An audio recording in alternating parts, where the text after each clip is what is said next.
Okay. Oh, now we've got our planning document. So there's a couple things that are going to be delayed. I will pass this meeting over to Councillor Hyatt for planning. Thank you, Mayor Barton. I'll open planning and economic development and ask if there's any peculiar interest or nature thereof. There being none. This is a statutory public meeting which is being held pursuant to the Planning Act to consider an application by Mr. Kennedy, I believe, for a zoning bylaw amendment 2019-01 for 11-129 Concession 6, Township of Uxbridge, and a regional file in the official plan amendment of 2018-003. The purpose and effect of this application is to amend the zoning bylaw to permit the existing residence as a primary use on the severed land and prohibit future residential uses on the retained land.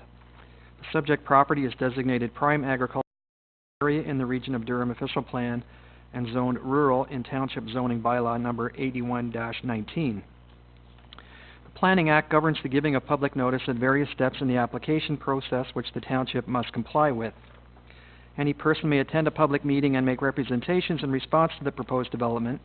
All information, including personal information, opinions, presentations, reports, documentation, etc., provided for or at a public meeting are considered public records pursuant to Section 27 of the Municipal Freedom of Information and Protection of Privacy Act.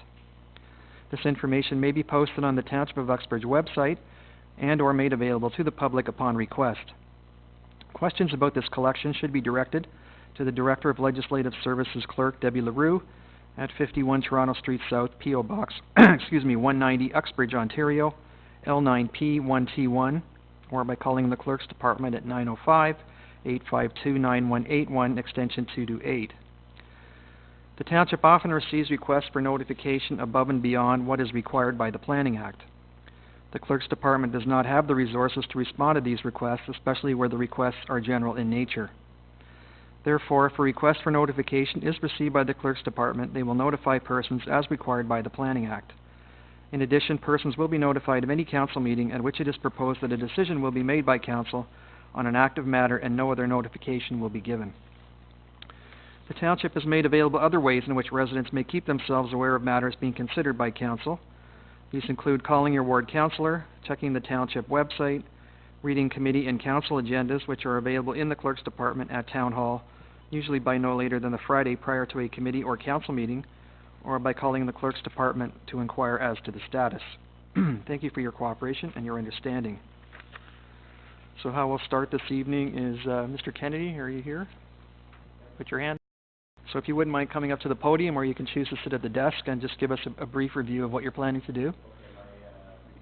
Your planner will do that for you, that's okay. And then we'll open it up to questions from committee and then open it up to the floor. Okay? Thank you. Can we get your name, address, and postal code, sir? My name is Bob Clark.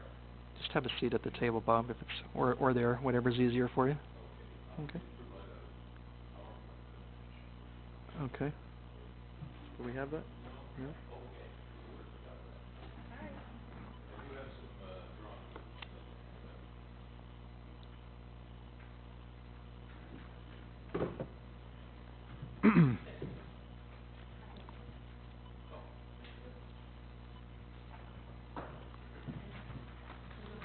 Just put your mic on there, Mr. Kennedy, or sorry, Mr. Clark, or we won't hear you. Thank you.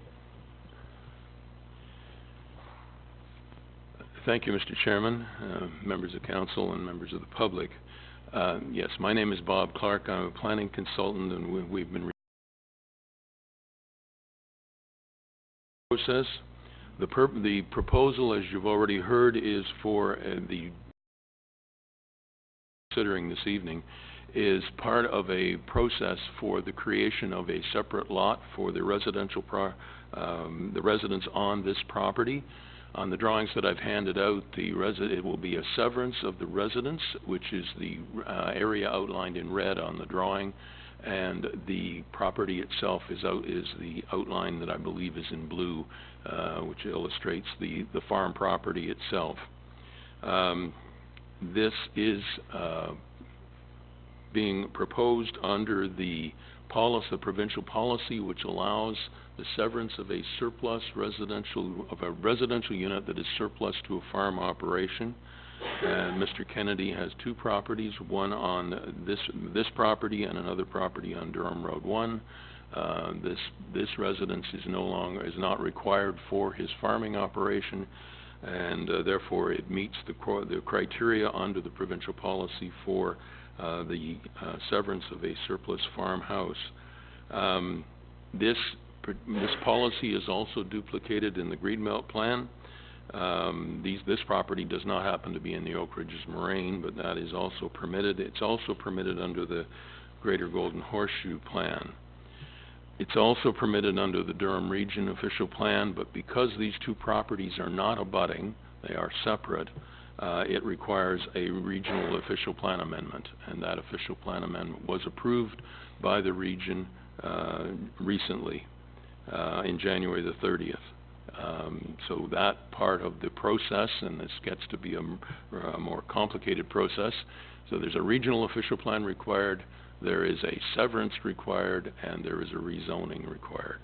The purpose of the rezoning, as you've already heard in the explanation that went before this, is twofold. It is first of all to recognize the residential use of the smaller lot which is being created as the surplus farmhouse, and it's also to recognize the farm property, and the farm property is slightly smaller than the 40 hectares. It's about 30 hectares, and it is also to prohibit a further residence from being constructed on that farm property. Those of you who know the property will recognize that there is a riding arena and a stable on this property.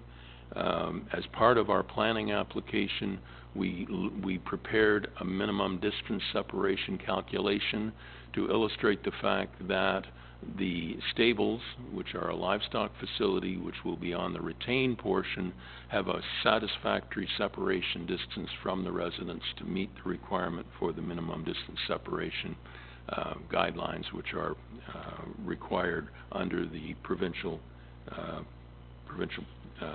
the Ministry of Agriculture and Food requirement. And I can certainly answer questions on that. This application has been the subject of a pre-consultation, as well as we have received comments from the Lake Simcoe Region Conservation Authority, who have indicated that this is not in a regulated area. An environmental site assessment was conducted in order to ensure that the residential property is suitable for residential use. It's been used for residential use previously, but I won't go there. It's suitable for a residential use. And the lot can be serviced, and we've illustrated that it can be serviced because it's currently serviced with an existing septic system. We're required to prove that there is adequate space available for a reserve septic system. There is an existing well which provides water to this residence, but because that well is going to be located on the retained property, it will be the owner will be required to drill a separate well for this property so that it will be self-sufficient in both water supply and sewage disposal. Those are my comments. I'd be pleased to answer any questions, and I look forward to any public comments that may. Thank you, Mr. Clark. I'll open it up to committee. Any questions? No? Okay, I will open it up to the public. Anyone who'd like to comment or ask a question? We'll get to the press shortly. Okay. I just wanted to make sure anybody in the audience had a question first, but by all means, come on up. You need to come to a mic because we can't hear you otherwise. Just give us your name, address, postal code, please. Evelyn Swan, 464 Feasby Road, Uxbridge, L9P1R1. And I have been following with interest the tendency of farms to be acquiring land that is non-abutting, and watched with interest the increasing size of property and the withdrawal from future residential availability of the severed. And I just want to ask council to keep an eye on this kind of thing, keeping in mind the increasing expense of ever increasing sizes of farmland, so that younger people, newer farmers do have access to farmland should they wish to get into the business. I'm not objecting to this application, and I would like to point out that there is a new agricultural planning document being circulated by the Durham region, and the Envision planning process, and I encourage everyone to go online and have a look at the discussion document and to complete the survey. Okay? Thank you. And thank you for the free plug for Envision Durham. That's great. Anyone else in the audience have a question? Pam? Pam, you're not in the audience, so you have to wait. I'll come back up here. Go ahead.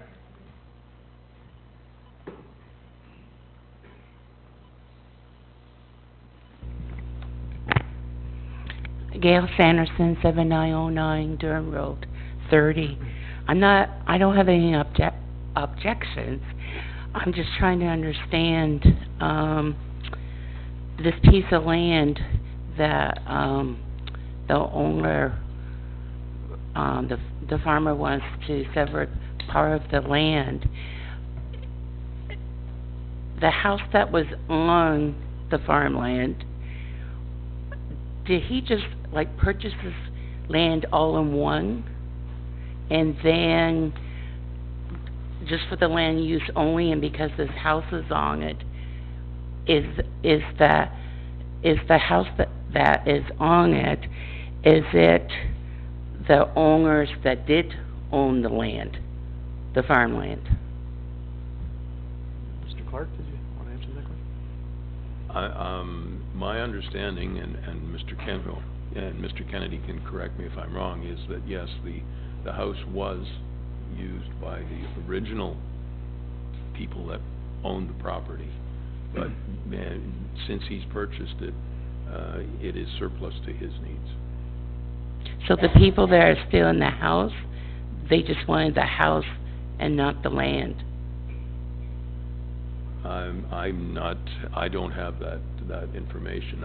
I'm the planning consultant, and they qualified for the current owner qualifies for a severance of this land because it's surplus to his needs. The residence will obviously become available to whomever wants to purchase it. Oh, so there's nobody in the house now? The house is occupied at this point, yes. At least that's what I understand. I was just, because there's a few farmers, young farmers, around our township and other townships close by that are buying up the land, and since Uxbridge, the last 6 months have been talking about people with the properties, like renting out or whatever like that. I just was concerned when Mr. Kennedy is living at another place further away from this location, and if he severs that piece of land, which is fine, my question is, if he sells this piece of land in the future, let's say 30 years from now or whatever, does that mean that whoever buys that land will have to start all over again with rezoning if they want to put a house on it? The simple answer to the question is yes. Yeah, okay. Okay. Thank you. Any other questions, Pam? You? Just to make it clear, because I know that a number of council may not be familiar with this type of practice, and I mean, I don't really have anything against it, but that when that land, when it's separated, that farmland is classified as sterile, and that means that at this time, no other house can be built on that land, and there's no guarantee in the future that a house can be built on that farmland. And as Evelyn stated, that's, you know, a concern, and for younger farmers that want to start up is to find land with a house. So it's just something to be aware of and to know about. Anyone else? Committee? Public? Okay, there being none, I will give 14 days for anyone who wants to make a submission. Anyone who wants to make a submission should give your name, address, postal code to the clerk before leaving tonight. And anyone who wants further notice of the passage of the bylaw should also give their personal information to the clerk tonight as well. Their sign-up sheets are out on the reception desk, so please fill those in on your way out the door. Is there any other business? There being none, I will adjourn, and thank you all for coming. Thank you, sir. Oh, and we'll have questions from the press if there's any. We've already had one, but...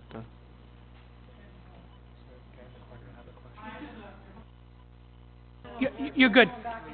Yeah. Nope. And Rachel, you're up next, but